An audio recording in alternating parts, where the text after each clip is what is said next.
this is the proclamation by the Speaker of Parliament of the Republic of Uganda.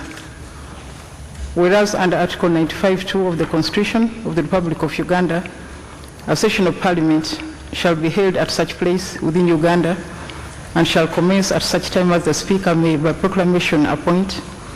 And whereas the third session of the 10th Parliament commenced on the 6th day of June 2018, and further, whereas the President of the Republic of Uganda is required under Article 101, Sub-Article 1 of the Constitution to deliver to Parliament an address on the state of the nation at the beginning of each session, aware that it is expedient that Parliament receives the State of the Nation address from the President at the Kampala Serena Conference Center. Now, therefore, in exercise of the powers conferred upon the Speaker by Article 95, Subclause 2 of the Constitution, I hereby proclaim that Parliament shall sit at the Kampala Serena Conference Center on the 6th day of June 2019 at 1400 hours to receive the State of the Nation address from the President. And further, in exercise of the powers conferred upon the Speaker by the Constitution, the Parliament Powers and Privileges Act, Cap 258, and the Rules of Procedure of the Parliament of Uganda, it is hereby proclaimed and declared that the said Kampala Serena Conference Center, including its forecourt, the yard, and the gardens, be places of the Parliament for the aforementioned purpose, given under my hand at Parliament House, Kampala, on the 27th day of May 2019, signed Rebecca Kadaga, Speaker of Parliament. Item 4 on the order paper, communication from the Chair. Your Excellency, the President of the Republic of Uganda, and Mrs. Museveni, Your Excellency, the Vice President, Mr. Edward Sekandi, my Lord, the Chief Justice of Uganda, my Lord, the Deputy Chief Justice, the Honorable Vice Chairperson of the NRM, the Right Honorable Prime Minister, Leader of Government Business, the Deputy Prime Ministers, Honorable Ministers, Honorable the Leader of the Opposition in Parliament, Honorable Ministers of State, Justice of the Supreme, the Court of Appeal and the High Court, members of the Diplomatic Corps, Honorable Members of Parliament, the traditional leaders, religious leaders, Head of the Public Service and Secretary to the Cabinet, Chief of Defense Forces, the Inspector General of Police, Commissioner General of Prisons, and all invited guests. I welcome you all to this important event, which marks the official opening of the 4th session of the 10th Parliament. Your Excellency and our guests, it is a pleasure for us to inform you that we have in our midst special guests from the region. We have the Honorable Anthony Lino, the Speaker of the South Sudan Legislative Assembly. If you could stand up. We have Senator Ndikurio, President of the Senate of Burundi. Welcome. We have Senator Dr. Lelegwe Steve, MP for Lumbesi, member of the Speaker's panel of the Senate of Kenya, representing Honorable Lusaka.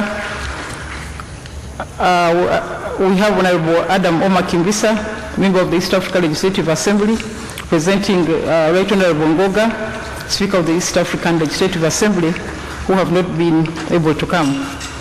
We have apologies from Right Honorable Muturi, the Speaker of the National Assembly of Kenya, Speaker Njabenda of the Parliament of Burundi, the Senate President, the First House Speaker of Rwanda, both of whom could not come, and also another apology from the Speaker of the Federal Republic of Somalia, who give their regards to you but have not been able to join you.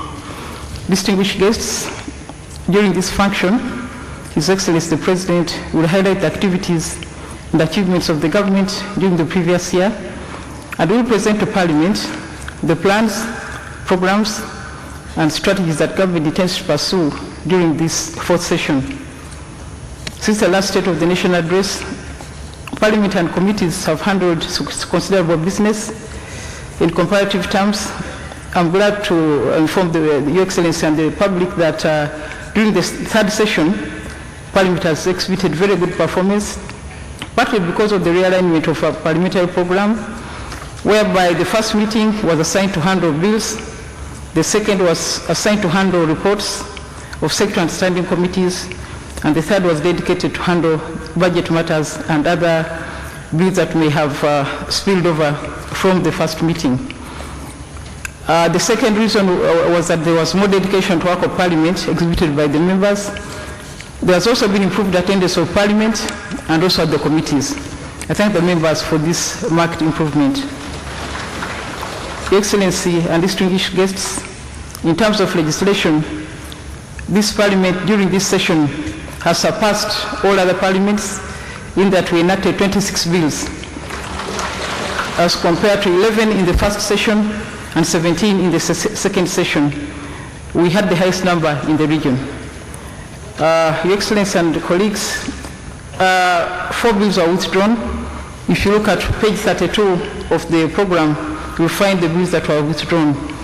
But I want to express my disappointment that in a number of areas, there was obvious manifestation of lack of adequate preparedness and consultation with stakeholders at formulation stage of these bills, and this wasted a lot of Parliament's time. I'm particularly disturbed by the failure by government to process beyond the second reading the Kampala Capital City Authority Amendment Bill since 2015. I want to advise that in future, bills requiring Parliament's consideration be adequately researched upon and sufficient stakeholder participation and involvement by various ministries sponsoring the bills be conducted before Cabinet approval and subsequent submission to Parliament. Indeed, Your Excellency, our colleagues in the House of Commons and the government of Her Majesty the Queen begin by presenting to the public the intention to bring a particular bill before it is introduced to the public and stakeholders before the first reading. In terms of oversight, Parliament registered marked improvement compared to the previous sessions. Parliament was able to handle the following. Resolutions authorizing government to borrow were 16. Other resolutions were 23. Ministerial statements considered 51. Urgent questions responded to 208. And these relate to the area of representation when members bring up the issues from their constituencies. Questions for oral answer, 18. Questions responded to during Prime Minister's time are 130. We adopted 45 committee reports. A number of members, 11 of them made statements. The Committee on Public Accounts, Commission Statutory Authorities and State Enterprises need special mention for the commendable work done during this last session. The Committee on Public Accounts, Local Government, was able to handle a backlog of reports from the Auditor General for local governments from the years 2010, 2011 to 2014, 2015. In addition, the Committee on Statutory Authorities and State Enterprises delved deeper into demanding for accountability by exposing, among others, governance issues on the closure of commercial banks. The committee made far-reaching recommendations which, if implemented, will greatly improve supervision and management of commercial banks by the central bank. At the international level, members of Parliament have effectively engaged in parliamentary diplomacy at fora like the Interparliamentary Union, the Commonwealth Parliamentary Association, European Union, African, Caribbean, and Pacific countries, Joint Assembly, at the Pan-African Parliament, among others, and Uganda has been well represented. Your Excellency, as I reported to you with my colleagues earlier in the year, Parliament is scheduled to host the 64th Commonwealth Parliamentary Conference and related meetings from 22nd to 29th September 2019 in Kampala. The request to host was granted because of the impact and presence, track record and respect that Parliament of Uganda has garnered at the Commonwealth Parliamentary Association over the years. Indeed, overwhelming support was given to Uganda to host this conference, and Your Excellency, we last hosted this conference 52 years ago in 1967. I'm sure many members here were not even born. This is our opportunity to market Uganda to the new generation of members of the Commonwealth and other citizens of the world. The meeting will include the General Assembly, Executive Committee, small branches, Commonwealth women parliamentarians, meetings of the clerks and secretary generals, and But we have a dedicated team of members and staff who are handling the preparations, and I'm confident that we shall successfully host this international event. By hosting over 1,000 delegates coming from 54 Commonwealth countries, we shall attract international publicity as well as benefit economically in terms of advertising, marketing, hotels, investment opportunities, and tourist attractions. Your Excellency, during this session, Parliament hosted important dignitaries, including Prime Minister Narendra Modi, and on behalf of Parliament, I want to congratulate him on his landslide victory in the recently concluded elections. We also hosted the Speaker of Hungary, Dr. Laszlo Koza, and also the Speaker of the Serbian Parliament, Honorable Maja Kojovic, among others. We received 50 delegations from 25 countries across the world, including the United States of America, Austria, France, Angola, and China. Many parliaments have visited to share and learn experiences from our work. We thank you, Your Excellency, for creating an enabling environment of peace and stability that has attracted other countries and parliamentarians to visit Uganda with a lot of confidence. In a special way, we want to thank you for inviting Prime Minister Narendra Modi to officially visit Uganda and to speak to the country and the world from Parliament of Uganda. Your Excellency, Parliament of Uganda enjoys good working relations with the watchdog agencies which report to Parliament, like the Auditor General, the Inspectorate of Government, the Human Rights Commission, and the others. Office of the Speaker and Parliament will continue to engage with institutions with the view of working out better strategies of enforcing accountability by providing an independent assurance of the use of public resources, fighting corruption, abuse of authority and of public office, and effecting measures to promote human rights in Uganda. Your Excellency, since the Sixth Parliament, honour members and the general public have been engaged in the discussion of Article 82 of the Constitution, which concerns the office of the Speaker of Parliament. The issue of the Speaker and the Deputy Speaker as the only officials to preside over Parliament needs to be reviewed. We need to go back to the drawing board and critically look at this issue, bearing in mind the practice of other parliaments with regard to this issue. In other jurisdictions, speakers are supported by a panel of chairpersons, and you have just met the member of the panel from the Kenya Senate, and they assist in handling part of the work. Your Excellency, I have received a number of reports that despite my drawing attention to the accounting officers on the need not to fund committees of the House, which are irregular, some ministries and agencies have continued to do so. I reiterate that the Parliamentary Commission has a budget for the activities of the committees of Parliament and therefore do not require additional funding from ministries, departments or agencies. In future, such abuse by accounting officers will be reported to the Head of Public Service and Secretary of the Cabinet for stern and deterrent measures, and I've written to him as well as sent copies to all the accounting officers about this activity. Your Excellency, the fourth session has commenced, and this means that effectively Parliament will in reality transact business for a limited period. This is because the roadmap for the next election is already out, when the members are usually uncomfortable around this time and their focus is what is happening in their constituencies. It is therefore necessary that the executive brings forward all the business it deems important within the first 2 months so that it can be processed by committees and later considered by the House. I urge the lead of government business to expedite the process, especially the electoral reforms, to be considered and passed in good time. They may involve the need to budget for additional resources. Therefore, Parliament should not be made to firefight and be stampeded by late presentation of bills by government. The Parliament has continued to engage the public in the activities in Kampala and other parts of the country. We have carried out field visits, as well as engaged the public on various bills, policies and programs with the view of seeking input of the citizens. Your Excellency, one of the new innovations we intend to introduce is an application whereby the public will be able to make comments on the bills and the businesses before the House so that we can get their feedback even if they don't come physically to the Parliament. We have also conducted the following: the Speaker's Outreach Program, the Parliament Health Week, the Science and Technology Week, the Parliament Week. We have partnered with various agencies to highlight the work they do and exhibit products and innovations.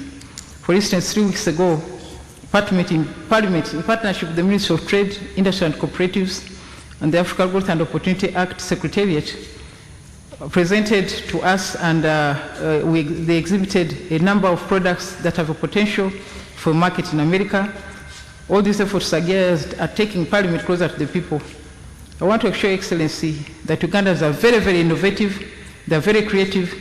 If you see some of the products that they exhibited, they just need some focus policy support to be able to enter the US market and other markets.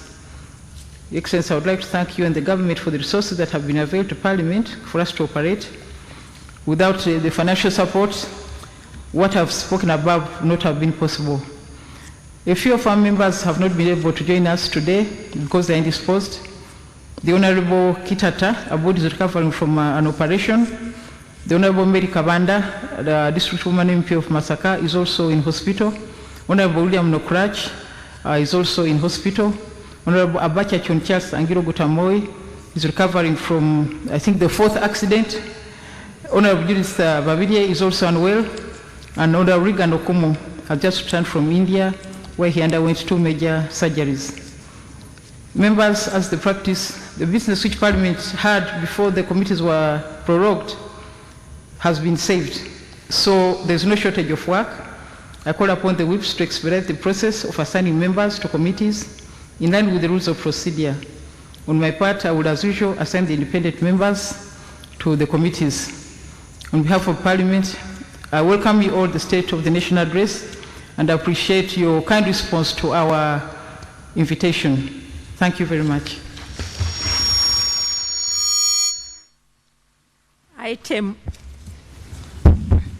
Item 5 on the order paper, invitation by the Right Honourable Speaker to His Excellency the President of the Republic of Uganda to deliver the State of the Nation address to Parliament. Whereas under Article 101, Clause 1 of the Constitution, the President is required to deliver to Parliament an address on the State of the Nation at the beginning of every session. And whereas the Speaker has just proclaimed the commencement of the 4th session of the 10th Parliament of Uganda. Now, therefore, as Speaker, I now invite His Excellency the President to deliver to Parliament an address on the State of the Nation on this 6th day of June 2019. Your Excellency, I welcome you to address the Parliament and the country.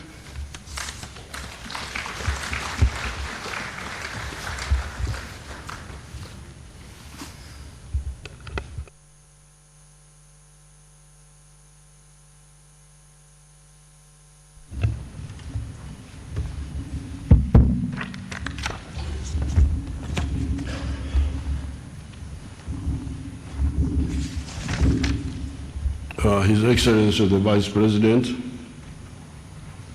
the Right Honourable Speaker of Parliament, His Lordship the Chief Justice, the Right Honourable Deputy Speaker, His Lordship the Deputy Chief Justice, the Right Honourable Prime Minister, the Right Honourable Deputy Prime Ministers, the Right Honourable Leader of the Opposition, Their Highness the Traditional Leaders, Honourable Ministers, Honourable Members of Parliament, Honourable Members of the IALA, East African Legislative Assembly, Members of the Diplomatic Corps,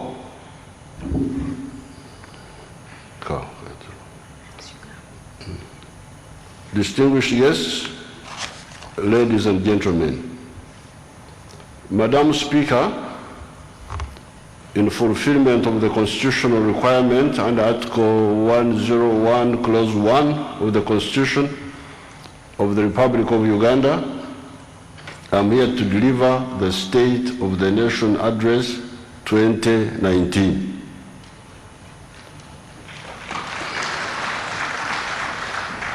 Madam Speaker, since my last address, a number of well-known Ugandans and other Ugandans who are not so well-known have departed from this earth, some of whom are, of course, these are the well-known, the late Professor Apollo Sibambi, the late Honorable Colonel Ibrahim Abiriga,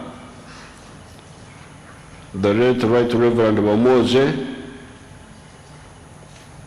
the late Right Reverend Salimo, the late Assistant Superintendent of Police Mohammed Chirumira, the late Ambassador Julius Onen. More than 31 people who died when a party boat capsized on Lake Victoria. The 4 Kenyan pilgrims who were knocked by a hit-and-run car when coming to Uganda for Mother's Day. Some Bududa people who lost lives in the mudslide just last night, I was told, and many others. Madam Speaker, I request that we all stand up and observe a moment of silence in memory of the departed persons.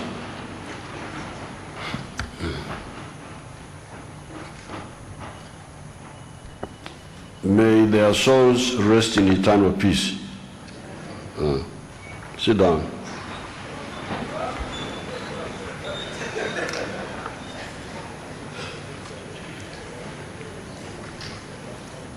Before I forget, I would like the Minister of East Africa to get in touch with these families from Kenya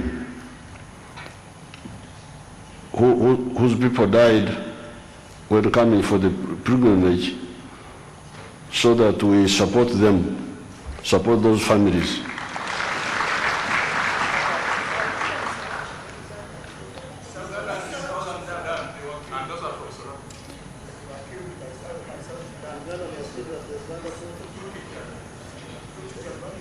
Well, I don't govern South Sudan.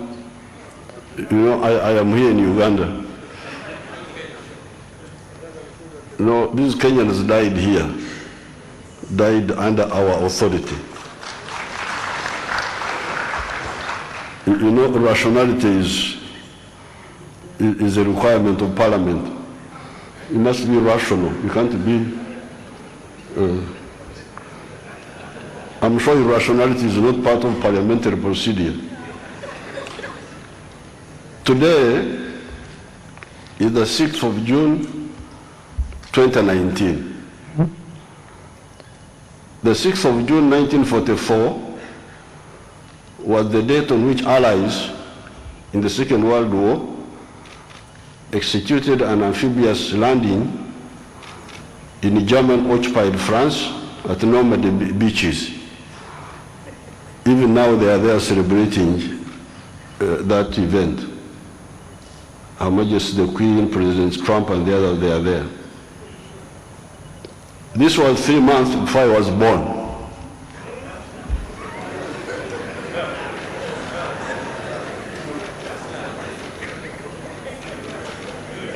The 6th of June, 1981, aged 36 years and leading the Popular Resistance Army, I departed from Matuga by car, passed through Buama Trading Center, and embarked into a boat at Katebo landing site to cross the more than 200 miles lake to Kenya, to proceed to Libya to look for the weapons of the struggle. Today, the 6th of June 2019, here we are on the occasion of the State of the Nation address.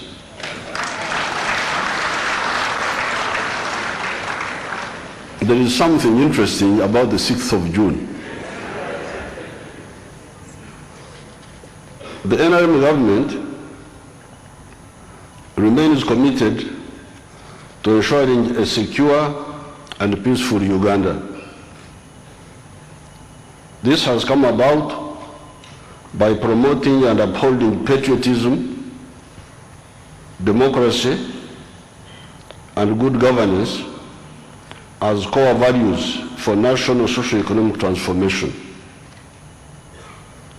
Significant focus has been placed on professionalizing and modernizing the Uganda People's Defense Forces and building the Uganda Police Force and their capabilities.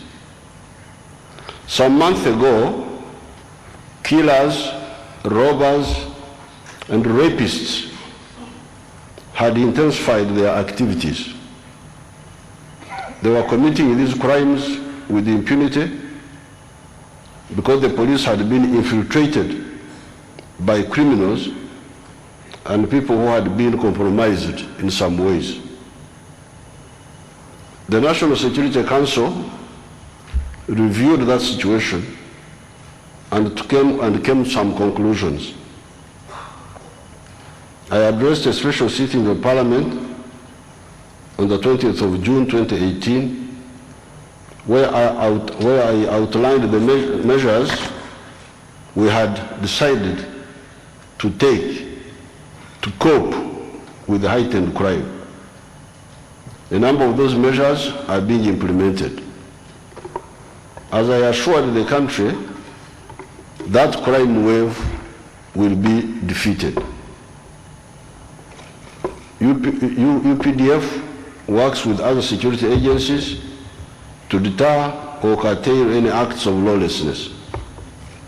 The recent peaceful holding of the Martyrs' Day, where an estimated 3 million people turned up, showed that the police and the UPDF already have good capacity. That event of Namugongo, for people who know something about security, is quite challenging because there is a large number of people coming, some walking on foot, and it is pre-publicized. Everybody knows that on those days, everybody knows that on those days there will be a big function. So therefore, terrorists of all type would want to do something, but our capacity is good, and for the last 33 years, nothing has ever happened at Namugongo.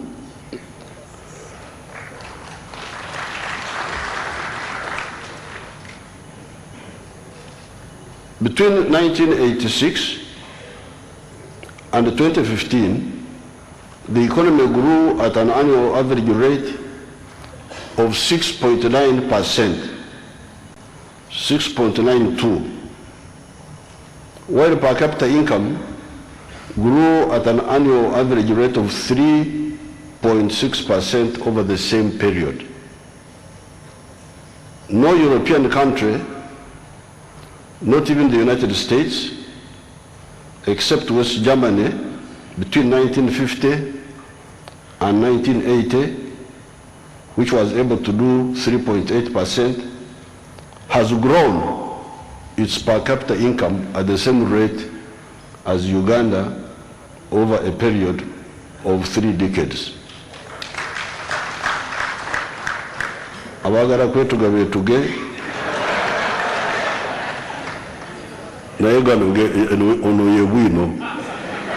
this is the fact. I may repeat. No European country, not even the United States, except for West Germany, between 1950 and 1980, I'm not talking about today and yesterday, the whole period. In 1980, Germany grew by 3.8%. No other country in Europe has grown its per capita income at the same rate as Uganda over a period of 3 decades. Only East Asian tigers sustained per capita growth of 5.6% during their intense period of transformation between 1960 and 1990. The growth of the per capita income at such high rate was in spite of the high rates of population growth of 3.3% per annum. So the population was growing, but nevertheless the economy was growing much faster. And those are the figures. In order to put this issue in perspective, Ugandans should be informed that between 1951 and 1961, during the colonial system, GDP per capita grew by 0.14%. Between 1962 and 1970, it grew by 1.4%. Between 1971 and 1980, it declined by minus 2.9%. And between 1982 and 1985, it grew only by 0.8%. Between 1986 and 1995, it grew by 2.8%. And between 1996 and 2009, it grew by 3.6%. This is per capita, how each Ugandan is getting better off. The other figure which you normally hear is the figure of the whole economy growing. But this is per capita, per person. Well,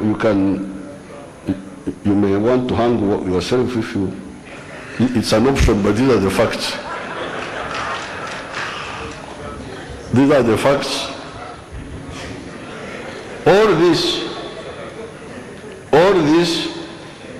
in spite of the strategic bottlenecks, such as shortage of electricity and high transport costs that were not yet addressed that time.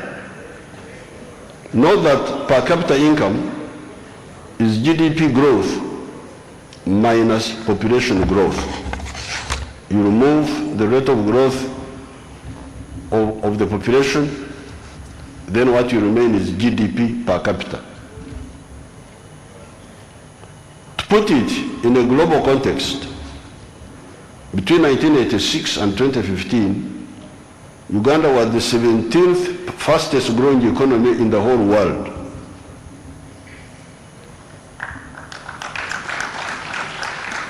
It was the 4th in Africa. If we remove mineral-rich countries from the sample, because they were enjoying God's or nature's bounty, Uganda was 11th in the whole world and the first in Africa.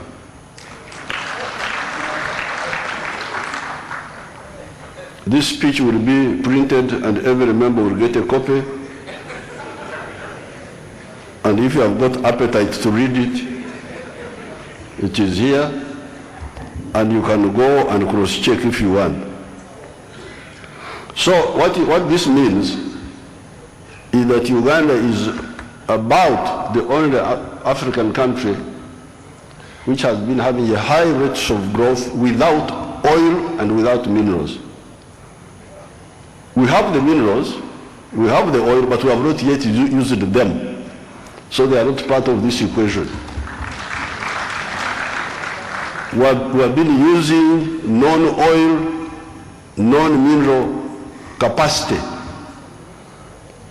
And in spite of many bottlenecks, in spite of things which we have not done, but here you are. This is written in good English.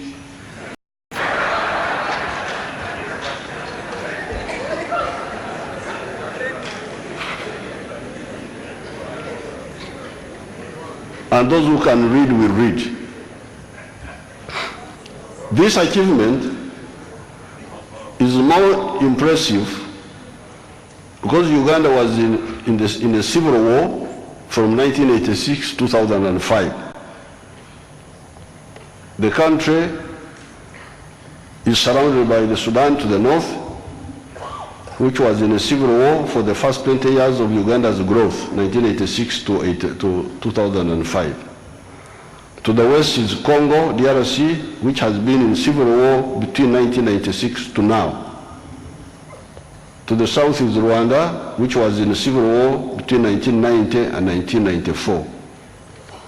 To the east is Kenya, which was stagnating economically between 1986 and 2002. The size of the economy is now shillings 109 trillion.7. This is in the financial year 2018-2019.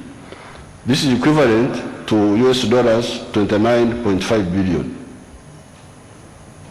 The income per person is now equivalent to US dollars 800. Although this is below the level required to attain the middle income status, the renewed impetus of the economy and the large economic base being created will catapult the economy to prosperity within a short period in the future. By the purchasing power parity method of computing GDP, the economy now stands at US dollars 88.6 billion, which translates into US dollars 2,400 per capita. If this method was used, Uganda would already be a middle-income country. However, we're not going to use shortcuts. We shall use the export promotion and import substitution routes to storm across the medium-income barrier, not just the purchasing power route on account of our low cost of living advantage, but by the exchange route method. It is now within reach. There are two ways of calculating the GDP. Either you can use the foreign exchange method, which is the one we are mainly using, whereby you get the size of the economy in shillings and you divide by the exchange rate of that time. This is the figure I gave you. Or the other method is what we call the PPP method, purchasing power parity method. By that method, the economy of Uganda is now much bigger because our cost of living our prices are not very high. So our shilling buys more goods than it would buy in other places. So if you use that method, actually Uganda would be already a middle-income country, but we don't want to use that one. We must solve the issue of exporting more so that the exchange rate will strengthen the shilling, and then we compute according to a stronger shilling. Uganda's economic growth and development outlook is positive, with the economy projected to grow at least 7% in the medium term, but could even be higher given that we have now sorted out the key constraints to growth.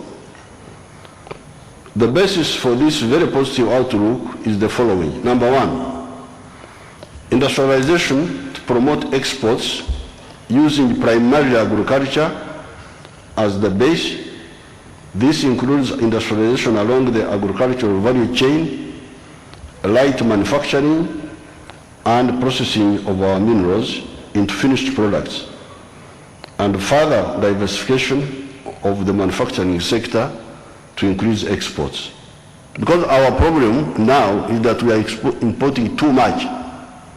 We are importing things we should not be importing. And if you were to look at this room here, it is really a foreign market. What people are putting on, the suits, the shoes. Now, that's what we want to sort out.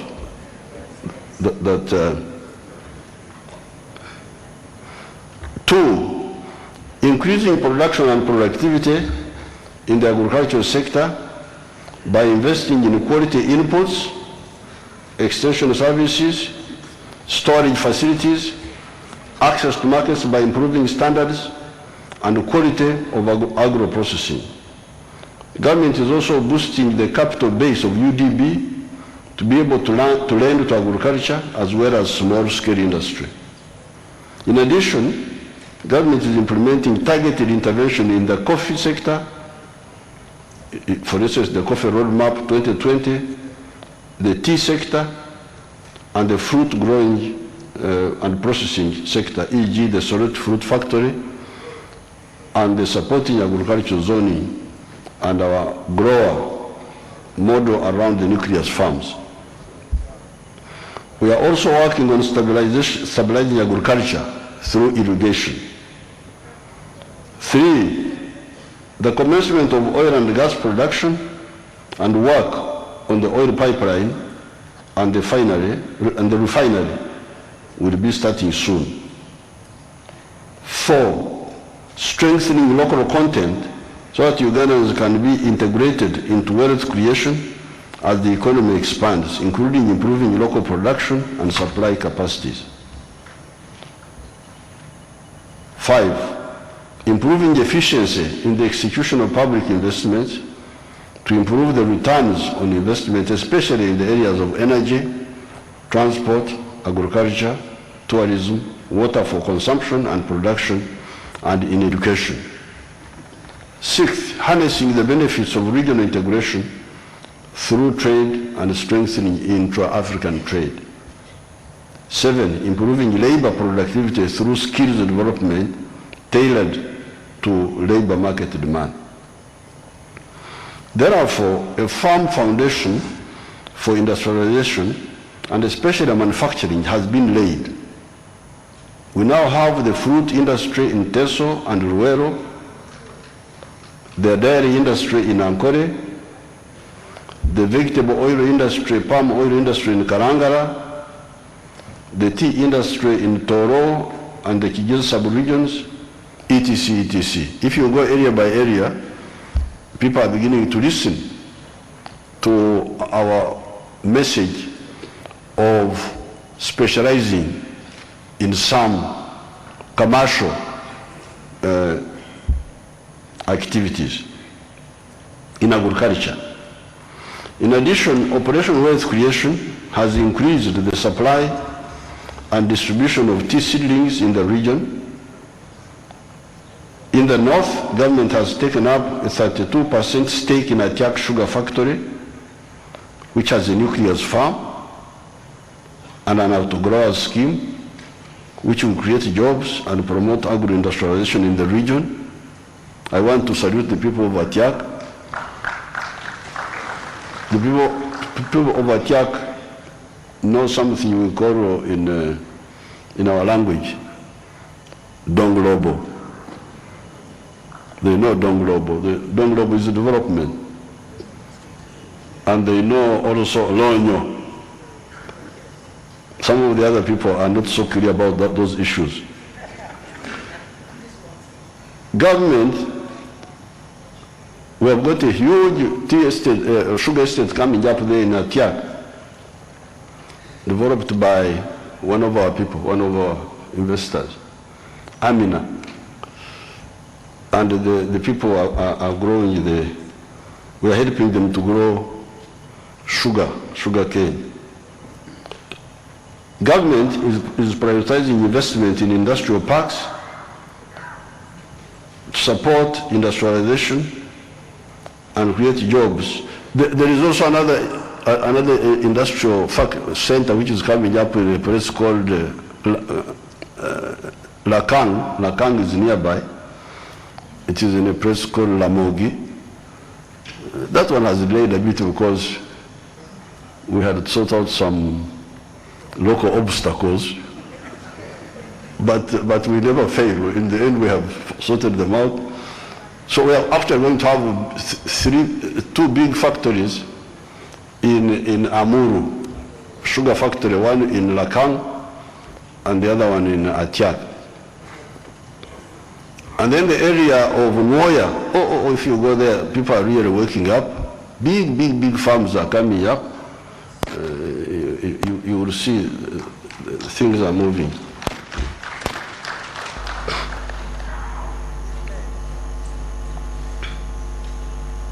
Government is prioritizing investment in industrial parks to support industrialization and create jobs. Notable progress has been made in Kapeka Industrial Park,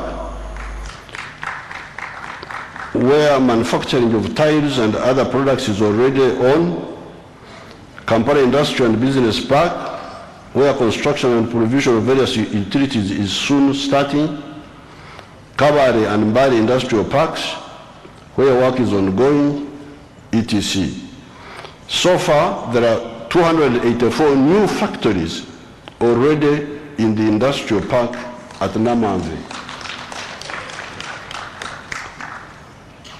11 in Luzira Industrial Park, 10 in Weyogeri Industrial Estate, 8 in Jinja, and in Jinja Industrial and Business Park, 10 in Soroti Industrial and Business Park, 16 in Kasese Industrial and Business Park,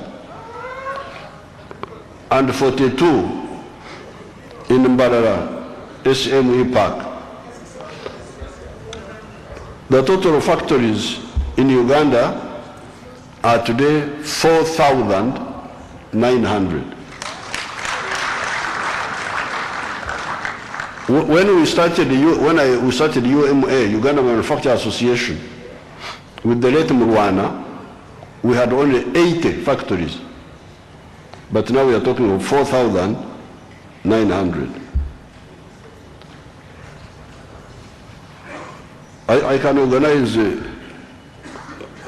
conducted tours for those who are interested. Then you come with video, you video. It is quite entertaining. And it will cure the blood pressure of some of the people. Because some people give themselves blood pressure with hatred, you are angry all the time. You should consult somebody who is now going to be 75. Never have anger in your system.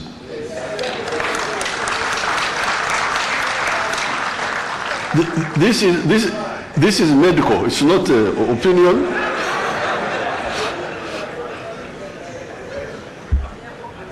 I am giving you purely medical opinion.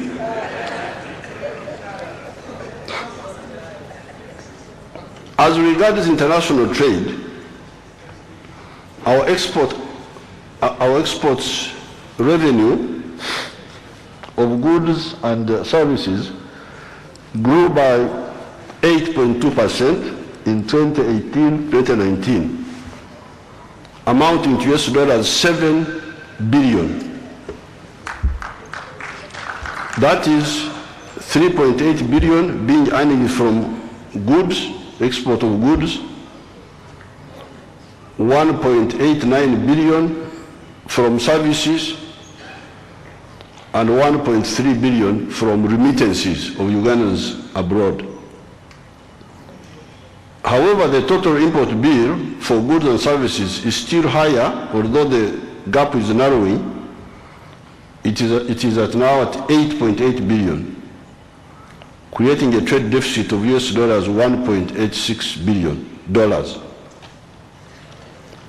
Under the 2020 coffee roadmap, which I launched a few years ago, the volume of coffee exports reached 4.5 million bags in the financial year 2017-2018, earning the country $492 million.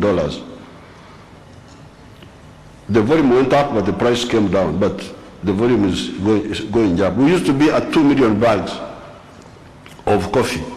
We are now at 4.5 million bags.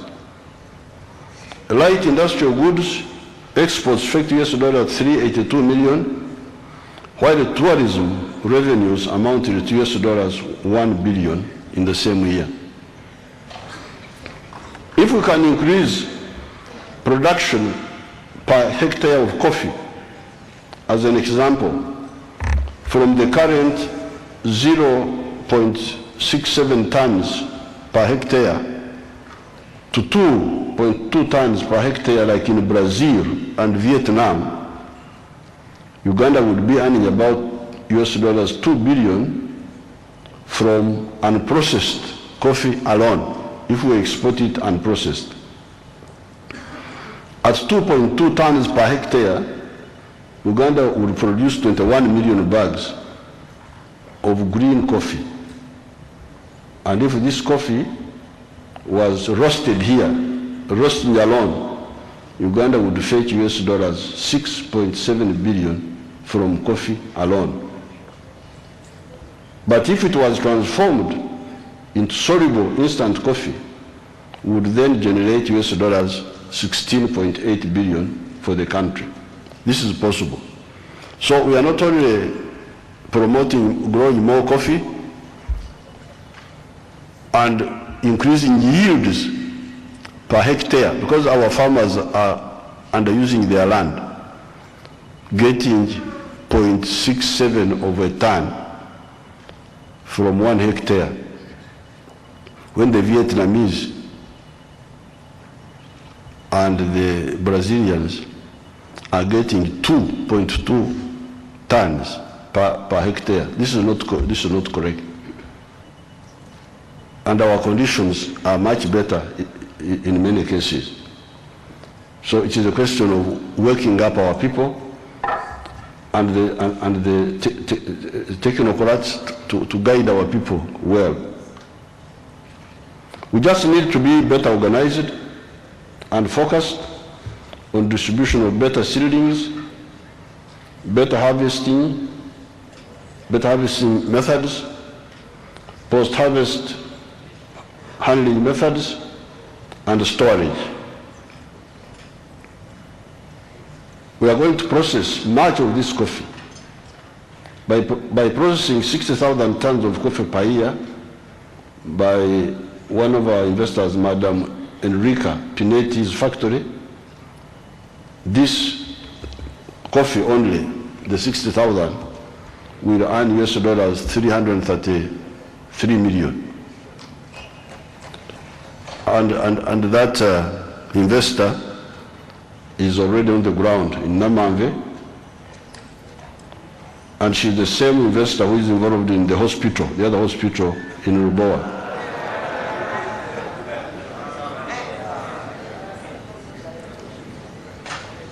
The people who don't wish things well in Africa are given not a complimentary name, suffering from Nyeko,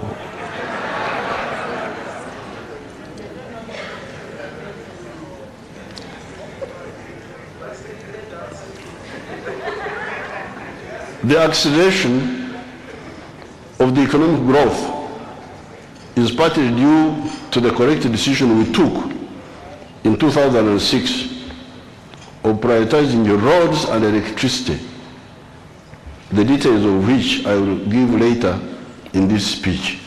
Those who were in the Parliament of 2006, I want to congratulate them because they listened to my advice.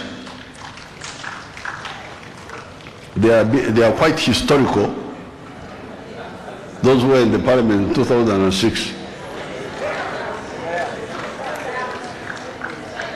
The few who are here will be very proud,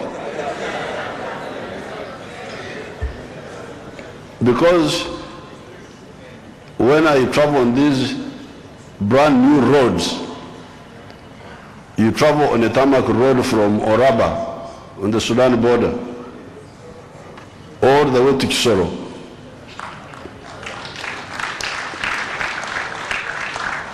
Or from Moroto all the way to Bundubujo. it was the work of that parliament, because when I brought the proposal of putting more money on the roads and more money on power, they supported it. Whatever man sows, that's what he reaps.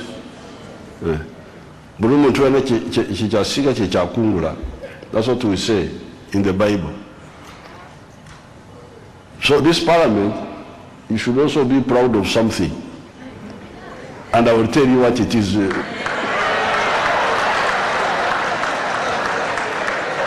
Oh, that one is also there. But there are some other things which I will bring to you.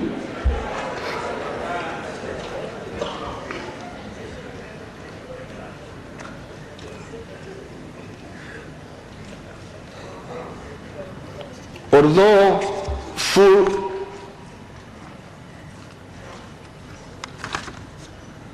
rationalization of the results of this prioritization have not been fully realized, especially in connection with lower transport costs and the cost of electricity. The mere awareness that there are better roads and more abundant electricity is already causing a flood of investments. Investments are really flooding into the economy. Our efforts to promote regional integration and inter-African trade are yielding the desired results. Uganda now exports more to Africa than the rest of the world, with 63% of export to Africa in financial year 2017-2018, compared to only 27% 10 years ago. Exports to Asia have increased to 18% now, compared to only 13% 10 years ago. Domestic revenue in the financial year 2017-2018 amounted to $15.5 trillion. This is about 15% of GDP. Next financial year, 2019-2020, we plan to collect Uganda shillings 19.6 trillion, equivalent to 16.1% of GDP. The government is implementing a plan to boost our domestic revenue collection to about 18% of GDP. This will narrow the gap between what we spend and what we collect in domestic revenue, and in the process reduce the need for government to borrow from the domestic market and also from outside. This will allow government to finance a larger share of its investments using our domestically generated resources. The high cost of capital remains, because you see our ways of doing things are the guerrilla way, the Chiekara way. That's how we work, step by step, not trying to deceive ourselves that we can solve all problems at the same time. We are now targeting good roads, and you are seeing this. We have been targeting more electricity, but also cheaper electricity. We are targeting cheaper transport costs by the railway. Now, that we then remain with the cost of money, cost of the interest rates of borrowing in the banks.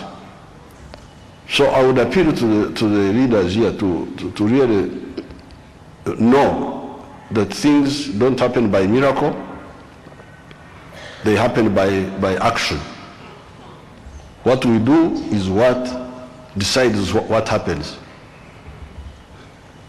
So that struggle to bring down the cost of electricity, the cost of transport, the good roads are good, but they cannot bring down transport costs very, very much, because road transport is more expensive than railway transport and water